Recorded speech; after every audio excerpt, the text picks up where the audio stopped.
I think economics matters. I think it plays a role. I think women need to know what type of lifestyle that they want too.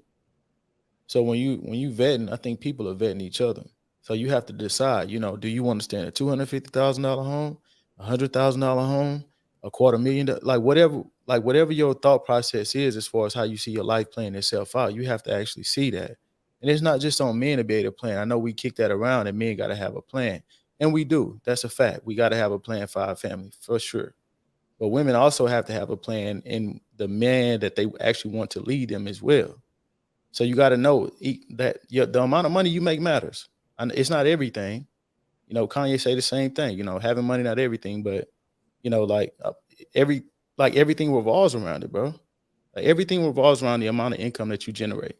So we can't neglect the fact that that will lead to success later on. So when we start talking about saving for children for their, scholarships, or not even just scholarships, but just saving for children for their college, things of that nature, setting them up in a certain type of way, you're not going to do that on 30, 40,000. Let's just be real. Like you're not going to do that on 30, 40,000 a person. That's just not going to happen.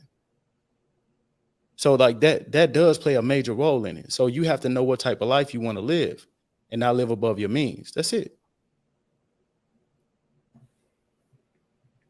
I love that, Kim. My question for the ladies is, if you really, really love a man, would you be willing to, like as Kim mentioned, live within your means? I mean, by your means, I mean you and him together.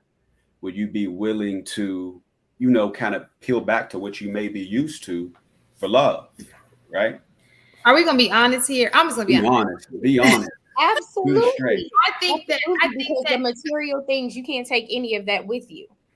I take love over material gain any day. So and just because we meet and we're at that level and we have to scale back, that doesn't mean that that's going to be our future in the next 5 years. We can put a plan together. We can generate some more income. We can figure out a way to get to some more money.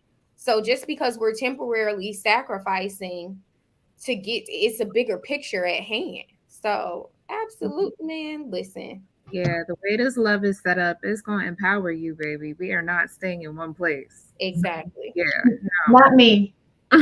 I'm not, and the reason I say that is this: if, and again, I'm speaking from where I was at, which I know may not be the same situation now.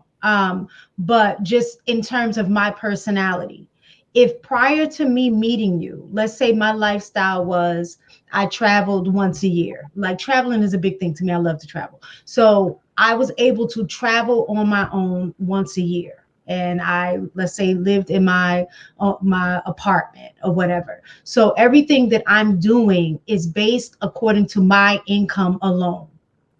Now, when I meet a man, it shouldn't be a situation where I have to stop living or being able to financially afford what I'm already doing for myself. Him coming into the picture should add, it shouldn't take away. So if I'm already doing this on my own, and let's say he can't afford to do it, I'm willing to sacrifice and say, maybe instead of being able to travel once a year, I might have to do it every other year, but I'm not going to not travel. Or I might scale back on the kind of traveling that I do once a year. Instead of going, doing international travel once a year, I may have to do a local travel, like, a different state or something like that. And then the next year, do an international travel to give us enough time to save up money for the both of us.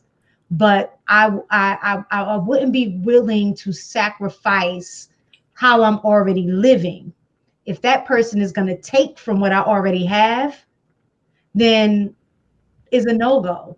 Oh, you Building, not subtracting. I don't think nobody's going to get into a situation where it's like, okay, if I'm already living in a 3-bedroom home and now we got to downsize to a 1-bedroom, like, no, they could still be building themselves up. Okay, if I have this 3-bedroom home, okay, you can come here. Like, we're not going to downsize if we already have that. And if we can still afford that, like, why are we? It's a difference. Okay. Hold on, wait. Why I do you not moving the advise man? this. I don't advise I don't no advise man. none of this. Don't No move man in with needs to him. go live with. I'm moving in with him. I I didn't don't work that out. No. no, I didn't think when he said that way. I'm definitely not downside. There's a difference between Stuff. successful Absolutely and completely downside. no.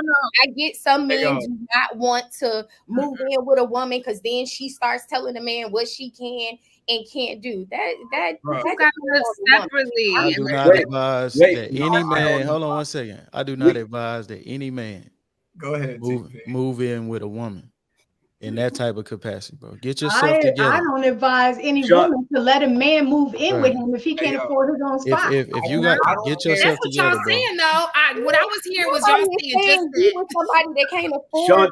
Shantae, so that's what I heard. Any man, I love him. Any man that moves I'm moving to the ghetto. bro. I don't In the care name of if love. you're paying her rent. Yo, you could be paying her rent. Like you could be like, oh, we getting together, and you could be moving into her. If she got that apartment, like you moving into her apartment, and you left your apartment, you could be paying full rent, gas and electric, the whole 9 yards. In her mind, in arguments, that's her goddamn house. All right. At the end of the day. So you out of order, bro. You out of order if you move that way. You out of order if you move that way. I see it. I see it firsthand. Long enough, it'll come out.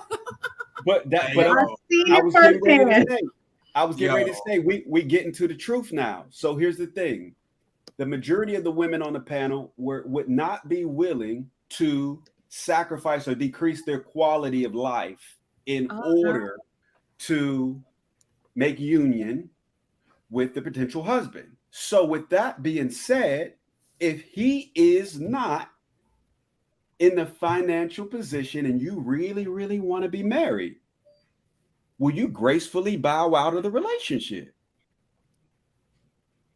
You said if he's not in a financial position to give you a better quality of life or add to your quality of life. We're talking about a particular type of man because it's the same article that we're talking about right now. I think that we all read. These men aren't making a bunch of money. The unmarried men, right? So he can't create a better quality of life for you. He might even not be able to help you sustain the quality of life that you already have. And you are not willing to sacrifice your quality of life. So at that point, but you want to be married, and it's very important to you. So at that point, do you, as the woman, I'm not asking what the man is supposed to do, but I'm asking you as a woman, do you pull away from the relationship? Yes or no? That's a good question. I'm waiting for the answer as well. I want to hear your answer because I never said that money didn't matter. That was y'all. I definitely would have to pull away. Could I answer hypothetically, or I'll stay out of it? Hypothetically. So if I would have to decrease my quality of life, then and he's saying he's not ready. I mean, there's so many variables, right? Because I feel like there's a level of favor that comes over a man once he is in a relationship with a woman, and he can eventually grow into that. But then we do date hypergamously. So for all those men that aren't financially available or ready to marry, there's going to be a woman they're outnumbered. There's going to be a woman that's available for him to marry. So I don't know. I can't see myself working this hard to get to where I am in life and then sacrificing my quality of life to be with a man. And again, I'm saying this from a space of understanding that men that aren't happy and aren't happy with their achievements and what they're making tend to be a bit insecure, right? And just all those things attached to it, all those burdens, it's burdenous. It's really burdensome, to deal with that from a man. So I don't think I could deal with that again.